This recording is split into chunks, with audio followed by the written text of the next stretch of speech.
जय हिंद प्यारे साथियों, स्वागत है आप सभी का आपके अपने YouTube channel Mithun study centre में। और मैं हूं मिठुन रॉय। तो दोस्तों, आज हम लोग बात करेंगे इकोनॉमिक्स का जो चैप्टर हमारा सेकंड है, उसमें हमारा सेकंड चैप्टर में है राज्य एवं राष्ट्र की गणना। इसमें इंपॉर्टेंट जितना भी ऑब्जेक्टिव टाइप सवाल होगा उसको हम लोग कवर करेंगे। तो चलिए हम बढ़ते हैं क्वेश्चन की ओर। पहली क्वेश्चन बोलती है, भारत में वित्तीय वर्ष कहा जाता है। भारत में वित्तीय वर्ष कितना कब से कब तक हुआ था? तो याद रखना आप लोग, हमेशा यह हुआ था 1 अप्रैल से 31 मार्च तक, यानी सी हमारा बिल्कुल करेक्ट आंसर हो जाएगा। तो चलिए हम लोग बढ़ते हैं अगली क्वेश्चन की ओर। अगली क्वेश्चन कहती है, 2 नंबर सवाल कहता है, भारत में किस राज्य का प्रति व्यक्ति आय सबसे अधिक है? पर प्रति व्यक्ति आय यानी भारत में, ठीक है, भारत में कौन सा राज्य है जिसका प्रति व्यक्ति आय ना सबसे अधिक है? तो ये इंपॉर्टेंट सवाल होता है और यह सवाल डेफिनेटली रहता है हर एक साल। तो आप लोग इसे याद रखना हमेशा। यह है ना गोवा, गोवा का जो है ना, गोवा जो राज्य है उसका प्रति व्यक्ति आय सबसे अधिक है पूरे भारत में, ठीक है। तो आप लोग याद रखना। चलिए बढ़ते हैं हम लोग 2 नंबर सवाल की ओर।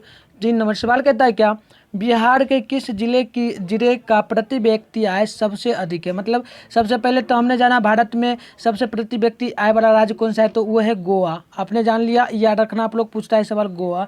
अब हमें पूछा जा रहा है बिहार का, तो बिहार में बिहार का कौन सा जिला है जिसका प्रति व्यक्ति आय सबसे अधिक है? तो आप लोग हमेशा याद रखना पटना का, ठीक है, पटना का हो जाएगा हमारा बी एक करेक्ट आंसर। आप चलिए हम लोग बढ़ते हैं 4 नंबर सवाल की ओर। सवाल कहता है, काफ़ी इंपॉर्टेंट सवाल होता है और यह भी सवाल पूछा जाता है बार बार। सवाल कहता है, दादा भाई नौरोजी ने सर्वप्रथम राष्ट्रीय आय का अनुमान कब लगाया था? सबसे पहले राष्ट्रीय आय का अनुमान यानी पूरे भारत में जो रुपया का होता है, क्या कहते हो आप लोग, मूल्य, ठीक है, आप लोग जिसे कहते हो ना मूल्य, तो उसे मतलब रुपया का अनुमान दादा भाई नौरोजी जो थे वो सबसे पहले कब लगाए थे अनुमान? तो आप लोग याद रखना हमेशा, ये लगाए थे कब, तो हमेशा माइंड में बिठाना 1868 ईस्वी में, यानी एक करेक्ट आंसर होगा। तो चलिए हम लोग बढ़ते हैं 5 नंबर सवाल की ओर। 5 नंबर सवाल कहता है, प्रत्यक्ष कर के अंतर्गत निम्न में किसे शामिल किया गया? यानी किसको प्रत्यक्ष कर दिया गया था? प्रत्यक्ष का मतलब कि बाढ़, फिर उसको शामिल किया गया है, तो कौन सा हुआ है? तो आप लोग याद रखना में चाहिए है हमारा आयकर। आयकर विभाग जिसे इनकम टैक्स हम लोग कहते हैं, वही क्या क्या प्रत्यक्ष कर के बाहर कर दिया गया था, लेकिन अब उसे लागू किया गया है और आयकर विभाग से ही हमारा जो इंडिया है चलता है, क्योंकि आय जब तक जांचेगा नहीं, जिससे आप लोग इनकम टैक्स करते हो, ये जब तक नहीं रहेगा इंडिया में, तो तब तक हम लोग नहीं रुपया का सही से इस्तेमाल कर पाएंगे और भारत में इलीगल धंधा होना शुरू हो जाएगा। तो ये आप लोग याद रखना। आप चलिए बढ़ते हैं हम लोग 6 नंबर सवाल की ओर। सवाल करता है, सन 2008 से 2009 के अनुसार भारत की औसत प्रति व्यक्ति आय कितनी थी? यानी भारत में प्रति व्यक्ति आय रुपया कितना था 2008 और 2009 के अनुसार? तो आप लोग हमेशा याद रखना, यह था करीब कितना के बराबर, कितना है, 25,494 रुपये के बराबर था, ठीक है। तो आप लोग याद रखना हमेशा, प्रति व्यक्ति आय 1 किलोमीटर के दायरे में आता है, यानी कि 2008 से 2009 के अनुसार 1 किलोमीटर के दायरे में कितना रुपया था? तो प्रति व्यक्ति आय याद रखना आप लोग, था 25,994, ठीक है। तो आप लोग हमेशा याद रखना। चलिए हम लोग बढ़ते हैं अगली क्वेश्चन की ओर, ठीक है। अब चलिए हमारा 60 नंबर सवाल करता है। सवाल कहता है, उत्पादक एवं आय गणना विधि आर्थिक दृष्टिकोण से, उत्पादक एवं आय गणना विधि आर्थिक विधि से है, यानी किससे सबसे ज़्यादा आता है, वो हमसे पूछा जा रहा है। तो आप लोग हमेशा याद रखना, यह सहज से भी आता है, वैज्ञानिक जो कार्य होता है उससे भी आता है, व्यवहारिक से भी आता है, यानी इनमें से सभी हमारा बिल्कुल करेक्ट आंसर हो जाएगा।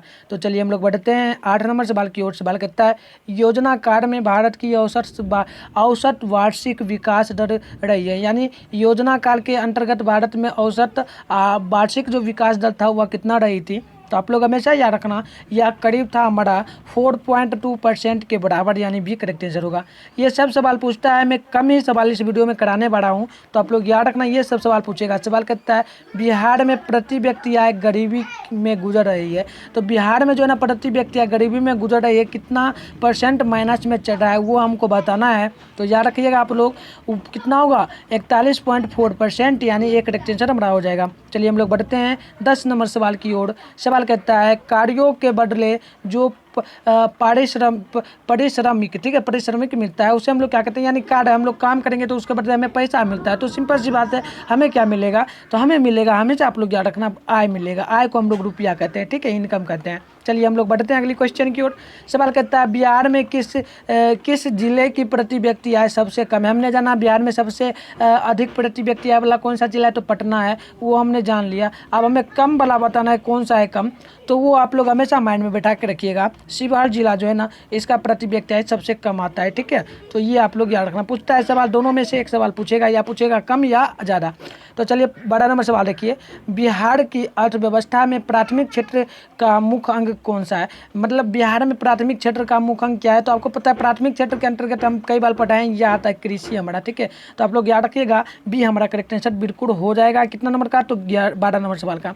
चलिए बढ़ते हैं अगली क्वेश्चन की ओर। काफ़ी इंपॉर्टेंट सभी सवाल है, तो सभी सवाल को देखिएगा। इसमें से करीब 5 नंबर का सवाल आपसे पूछेगा। हम करीब ज़्यादा नहीं, हम लोग करीब 18 सवाल करवा रहे हैं, उसमें से 5 नंबर का सवाल पूछेगा। तो आपको ये वीडियो देखना बिल्कुल इंपॉर्टेंट है पूरा, ठीक है। कंटिन्यू आप लोग देखें।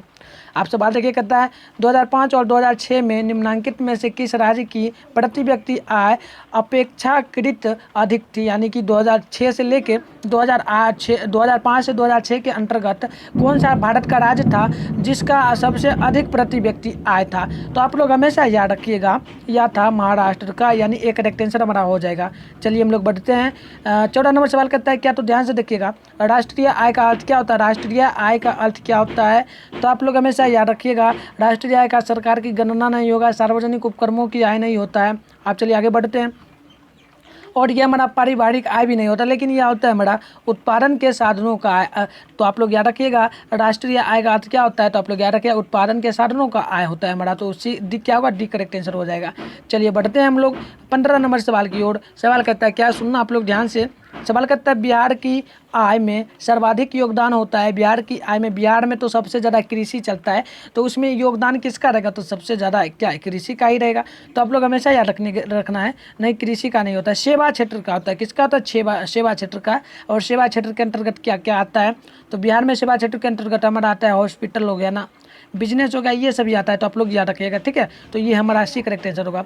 आप चलिए 16 नंबर सवाल करता है क्या, राष्ट्रीय गणना का आयाम नहीं है। राष्ट्रीय गणना की आयाम इनमें से कौन सा नहीं है, तो सिंपल सी बात है, आप लोग याद रख सकते हो क्या, तो हमेशा याद रखिएगा मौद्रिक उत्पादन नहीं होगा। मौद्रिक उत्पादन जो है ना, यह राष्ट्रीय आय के अंतर्गत नहीं आता है, ठीक है। तो एक करेक्ट आंसर होगा।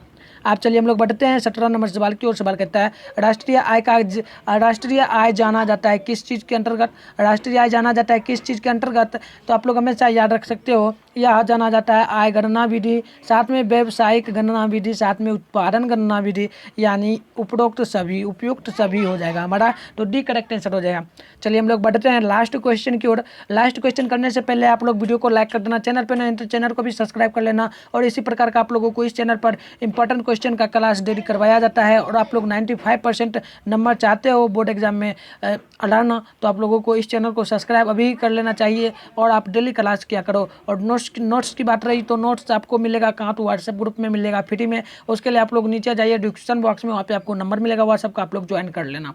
तो चलिए लास्ट क्वेश्चन है मेरा। सवाल कहता है वाई बराबर सी प्लस आई का फॉर्मूले किसने बताया था। तो सिंपल सी बात है, वाई बराबर बताया था सी प्लस 1 आई का फॉर्मूला जो बताए थे, वो कौन बताए थे, तो आप लोग हमेशा याद रखिएगा, कौन बताए थे, प्रोफेसर कैंस। कौन बताए थे, प्रोफेसर कैंस जी, यानी इसी करेक्ट आंसर हमारा हो जाए, एक करेक्ट आंसर होगा। ये सवाल काफ़ी इंपॉर्टेंट है, पूछता है सवाल, तो आप लोग याद रखना। तो चलिए आज की क्लास कैसी लगी आप लोग कमेंट करके जरूर बताना। तो चलिए आप तमाम दोस्तों को बाय बाय, मिलेंगे नेक्स्ट क्लास में।